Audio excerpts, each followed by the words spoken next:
আসসালামু আলাইকুম ওয়া রাহমাতুল্লাহি ওয়া বারাকাতুহু। নাহমাদুহু ওয়া নুসাল্লি ওয়া নুসাল্লিমু আলা রাসূলিহিল কারীম। আম্মা বা'দ, ফাআউযু বিল্লাহি মিনাশ শাইতানির রাজীম। বিসমিল্লাহির রহমানির রহিম। সুপ্রিয় মুসলিম ভাই ও বোনেরা, যে যেখান থেকে এই মুহূর্তে আমাকে দেখছেন অথবা পরবর্তীতে আমাকে দেখবেন, সবাইকে আন্তরিক অভিনন্দন এবং মোবারকবাদ। প্রিয় ইসলামী ভাই ও বোনেরা, আমি গত পর্বে একটি ভিডিও দিয়েছিলাম বেদাত সম্পর্কে। আমার ভিডিওর শেষ পর্যায়ে আমি একখানা হাদিস শরীফ বলার সাথে সাথেই আমার ভিডিওটা হওয়া বন্ধ হয়ে গেছে। আমি আবার আজকে সেই হাদিস থেকেই আমার সেই আলোচনাটা আমি আবার শুরু করছি। সুপ্রিয় দর্শক ও শ্রোতা মণ্ডলী, আমি বলেছিলাম ওয়াকুল্লু বিদআতিন দালালাহ। রাসূল করিম সাল্লাল্লাহু আলাইহি ওয়াসাল্লামের পবিত্র জবান থেকে যে বাণী বের হয়েছে, হাদিসখানা সহিহ মুসলিম এবং বুখারীতে রয়েছে। আমার এক শ্রেণীর ভাইয়েরা এই হাদিসকে ইস্যু করে বেদাতের কোনো সংজ্ঞা না দিয়ে সকল প্রকারের বেদাতকে তারা হারাম, নাজায়েজ আরও অনেক কিছু বলে থাকে। সেই জন্য আমি আপনাদের সামনে আমার আজকের আশাটা যে বেদাত সম্পর্কে আমি আপনাদের সাথে কিছু বিষয় শেয়ার করি। মুসলমান যদি বেদাত সম্পর্কে না জানে আর সব কিছুকে যদি সে বেদাত মনে করে, তাহলে ইসলামী জিন্দেগি করাটা বড় সমস্যা হয়ে দাঁড়াবে। প্রিয় ইসলামী ভাই ও বোনেরা, রাসূল পাক সাল্লাল্লাহু আলাইহি ওয়াসাল্লাম ইরশাদ করেছেন ওয়াকুল্লু বিদআতিন দালালাহ। প্রত্যেক বেদাত পথভ্রষ্ট। এই হাদিসখানা ব্যাখ্যা করতে গিয়ে বিশ্ববিখ্যাত একজন মুহাদ্দিস, যাকে চিনে না উলামায়ে কেরামের মধ্যে এমন ব্যক্তি আছে বলে আমার জানা নাই, আল্লামা শেখ আব্দুল হক মুহাদ্দিসে দেহলভী রহমতুল্লাহ আলাইহি, তিনি মিশকাত শরীফের ব্যাখ্যা গ্রন্থ লিখেছেন ফার্সি ভাষায় আসিয়াতুল লুমাত। আসিয়াতুল লুমাত গ্রন্থের প্রথম খণ্ডে আল ইতিসামু বিল কিতাবি ও সুন্নাহ এই অধ্যায়ে তিনি এই হাদিসের ব্যাখ্যায় লিখতে গিয়ে লিখেছেন যে রাসূল পাক সাল্লাল্লাহু আলাইহি ওয়াসাল্লাম বলেছেন কুল্লু বিদআতিন দালালাহ, প্রত্যেক বেদাতই পথভ্রষ্টতা। তিনি এই হাদিসের ব্যাখ্যা করতে বলেছেন যে বেদাত ধর্মের মূলনীতি, নিয়ম কানুন ও সুন্নতের সাথে সামঞ্জস্য। যে বেদাত ধর্মের মূলনীতি, নিয়ম কানুন ও সুন্নতের সাথে সামঞ্জস্য, এমন বেদাতকে শেখ আব্দুল হক মুহাদ্দিসি দেহলভী রহমতুল্লাহ আলাইহি এই হাদিসের ব্যাখ্যায় বলেছেন ফাহুয়া বেদাতুন হাসানাহ আরা বেদাতু হাসানাহ গুয়ান্দ। তিনি বলেছেন এই বেদাত হচ্ছে বেদাতে হাসানাহ, উত্তম বেদাত। আর যে বেদাত ধর্মের মূলনীতি, নিয়ম কানুন ও সুন্নতের মুখালিফ, সেই বেদাত হচ্ছে পথভ্রষ্ট বেদাত, বেদাতে দলালাহ। প্রিয় ইসলামী ভাইয়েরা, এই হাদিসের ব্যাখ্যা গ্রন্থে আল্লামা আব্দুল হক মুহাদ্দিসে দেহলভী রহমতুল্লাহ আলাইহি তিনি বলেছেন বেদাত দুই রকম। যেই বেদাত কোরআন সুন্নাহ ইজমায়ে উম্মতের বিরোধী, মুখালিফ, বিরোধী নয়, যে বেদাত কোরআন সুন্নাহ ইজমায়ের বিরোধী নয়, কোরআন সুন্নাহ এবং এজমা ও সুন্নতের সাথে সামঞ্জস্য এমন বেদাত হচ্ছে বেদাতে হাসানা। আর যেই বেদাত ইসলামের মূলনীতি নিয়মকানুন সুন্নতের সাথে সামঞ্জস্য নয়, সুন্নতের মুখালিফ, সুন্নত বিরোধী, সে সকল বেদাতকে আল্লামা শেখ আব্দুল হক মুহাদ্দিস দেহলভী রহমতুল্লাহ আলাইহি বলেছেন এগুলি বেদাত হচ্ছে ফদভ্রষ্টতা এবং দলালা। এই হাদিস থেকে আমরা বুঝলাম যে বেদাত, সব বেদাত খারাপ নয়, সব বেদাত জাহান্নামে যাওয়ার নয়। বেদাত দুই রকম, একটা হচ্ছে বেদাতে দলালা ফদভ্রষ্টতা, আর একটা হচ্ছে বেদাতে হাসানা। প্রিয় ইসলামী ভাইয়েরা, আমি আপনাদেরকে বেদাতে হাসানার পক্ষে আর একটা হাদিস আপনাদেরকে শোনাচ্ছি। যে বেদাতে হাসানা বলতে যে একটা বিষয় আছে, বেদাত আছে, যে মিশকাত শরীফের আল ইলি মধ্যে এখানে হাদিস মজুদ রয়েছে। রাসূল পাক সাল্লাল্লাহু আলাইহি ওয়াসাল্লাম ইরশাদ করেছেন, মান সান্না ফিল ইসলামি সুন্নাতান হাসানাতান ফালাহু আজরু হা ওয়া আজরু মান আমিলা বিহা মিন বাদিহি মিন গায়রি আন ইয়ানকুসা মিন উজুরিহিম শাইউন। রাসূল পাক সাল্লাল্লাহু আলাইহি ওয়াসাল্লাম ইরশাদ করেছেন, যে ব্যক্তি ইসলামের মধ্যে মান সান্না, যে ব্যক্তি প্রচলন করবে ফিল ইসলামি, ইসলামের মধ্যে সুন্নাতান হাসানা, উত্তম কাজ। ইসলামের মধ্যে কেউ যদি কোনো উত্তম কাজ, ভালো রীতি যদি কেউ প্রচলন করে, তাহলে সে ফালাহু আজরুহা, সে এই ভালো কাজের জন্য সওয়াব পাবে। আর যারা এই কাজ, ভালো কাজ যারা তারপরে যারা আমল করবে, তারাও সওয়াব পাবে, তাদের সওয়াবের মধ্যেও কোনো কমতি হবে না। তারপরে বলেছেন, ওমান সান্না ফিল ইসলামি সুন্নাতান সাইয়্যাতান ফাআলাইহি উইজরুহা ওয়া উইজরু মান আমিলা বিহা মিন গায়রি আন ইয়ানকুসা মিন আওজারিহিম শাইউন। পরে বলেছেন, যে ব্যক্তি ইসলামের মধ্যে কোনো মন্দ কাজের প্রচলন করবে, যে কাজ দ্বারা নবীর সুন্নত ধ্বংস হয়, নবীর সুন্নত নষ্ট হয়, সুন্নতের পরিপন্থী, সুন্নতকে ধ্বংসকারী এমন কোনো মন্দ কাজ যদি কেউ আবিষ্কার করে, তাহলে সেই কাজের আবিষ্কারের জন্য তার গুনাহ হবে। এই কাজ অনুযায়ী যে আমল করবে তারও গুনাহ হবে। দুইজনের গুনার মধ্যে কারো গুনার মধ্যে কোনো কমতি হবে না। প্রিয় ইসলামী ভাই ও বোনেরা, এই হাদিস থেকে পরিষ্কার বোঝা গেল, ভালো কাজের আবিষ্কার করলে সেটার সওয়াব হয়, আর মন্দ কাজের আবিষ্কার করলে সেটা গুনাহ হয়। তাহলে এই হাদিস থেকেও বোঝা গেল যে সব বেদাত খারাপ নয়, ভালো বেদাতও আছে। প্রিয় ইসলামী ভাইরা, আমি আপনাদেরকে এখন দেখাবো বেদাতির প্রকার সম্পর্কে হাদিসের ব্যাখ্যা গ্রন্থ থেকে দেখাবো। আমার একদল ভাইরা আছেন, কুল্লু বেদাতিন দলালা, কুল্লু বেদাতিন দলালা, সকল বেদাতি ফদভ্রষ্টতা, ভালো বেদাত বলতে কিছুই নাই। তাদের এই সমস্ত কথা শুনলেই বড় আফসোস লাগে, অবাক লাগে যে ভাই, কিতাবাদি স্টাডি করো, যাদের বই পুস্তক পড়ে আলিম হয়েছি আমরা, তাদেরকে একটু কথাগুলি আমরা একটু শুনি, তারা কি বলেছেন বেদাত সম্পর্কে। আসেন আমরা দেখি আরেকখানা কিতাবের নাম হচ্ছে মিরকাতুল মাফাতি শরহে মিশকাতুল মাসাবিহ। এই কিতাবটা আমার কাছে রয়েছে, মিশকাত শরীফের সরা, যিনি লিখেছেন আল্লামা মোল্লা আলী কারি রহমতুল্লাহ আলাইহি। তিনি 12 খণ্ডে এই কিতাবখানা লিখেছেন। এটা হচ্ছে প্রথম খণ্ড। এই কিতাবের 337 পৃষ্ঠার মধ্যে মোল্লা আলী কারি রহমতুল্লাহ আলাইহি মিশকাতের সরা করতে গিয়ে তিনি লিখেছেন, এই হাদিসের ব্যাখ্যা করতে গিয়ে, যে কুল্লু বেদাতিন দলালা।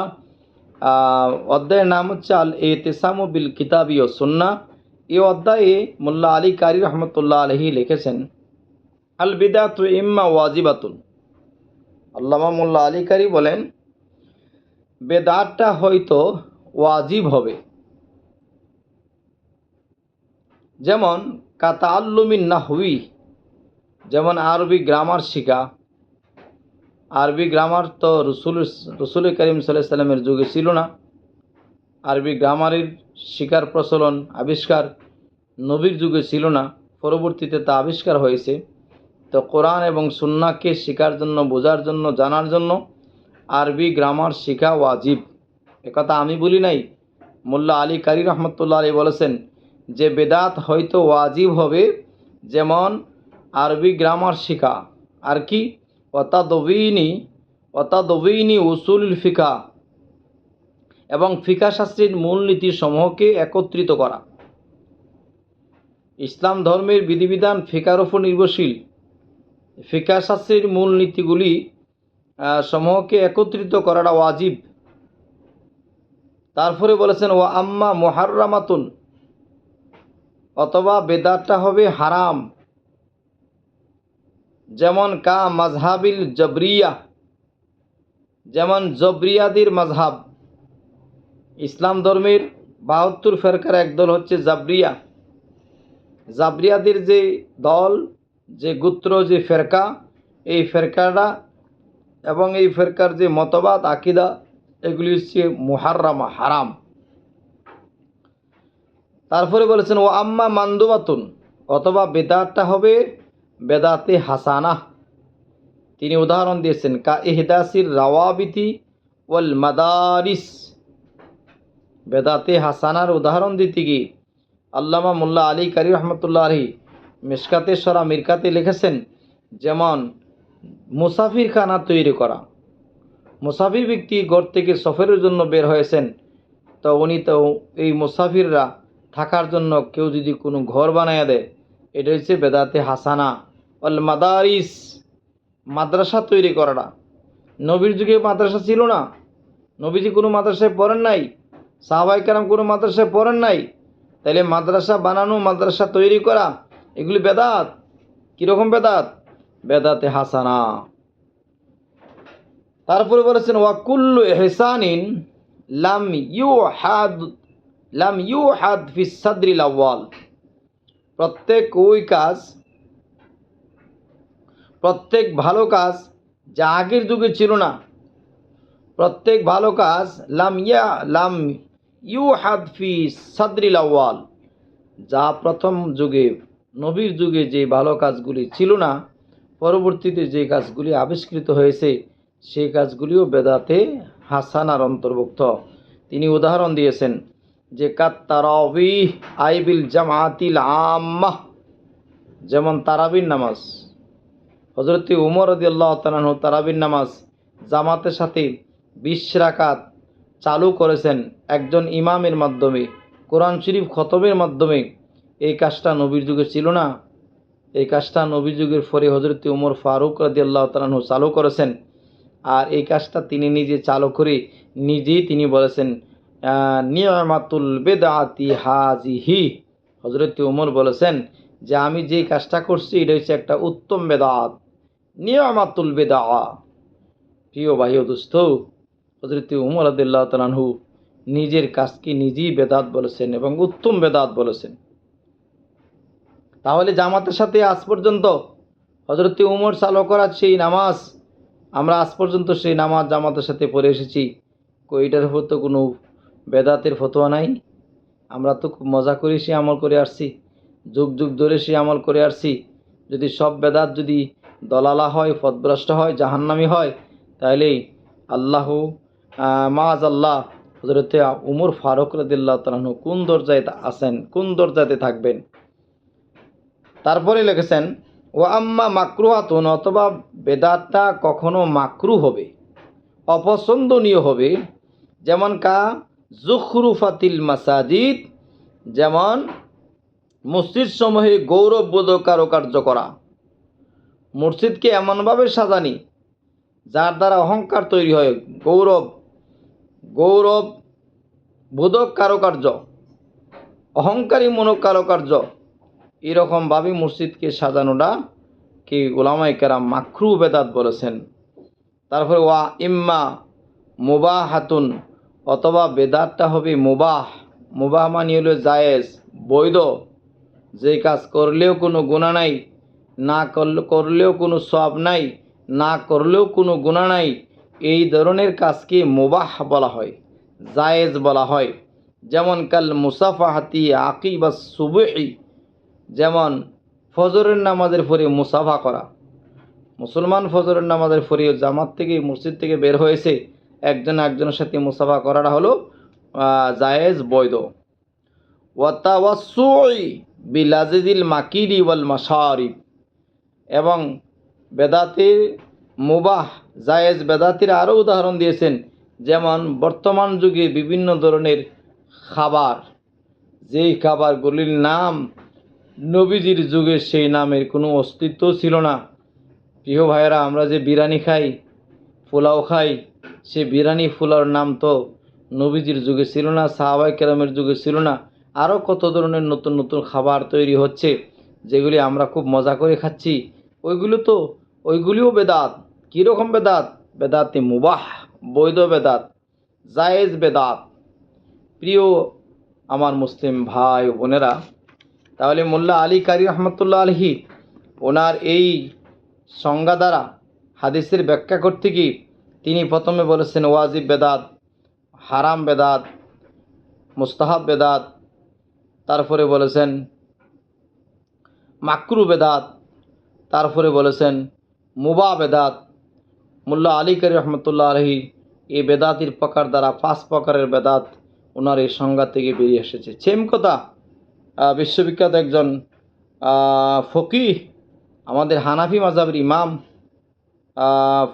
ফতোয়ে শামীর প্রথম খণ্ডে কিতাবুস সালাতির আল ইমামত অধ্যায়ের মধ্যে আল্লামা শামী রহমতুল্লাহ আলহি, ফতোয়ে শামীর 2য় খণ্ড 356 পৃষ্ঠা, আমার কাছে কিতাব মজুদ আছে, আমি কিতাব দেখাতে গেলে সময় চলে যাবে, সেই জন্য আমি কিতাব দেখাচ্ছি না, শুধু এবারটা পড়ে শোনাচ্ছি।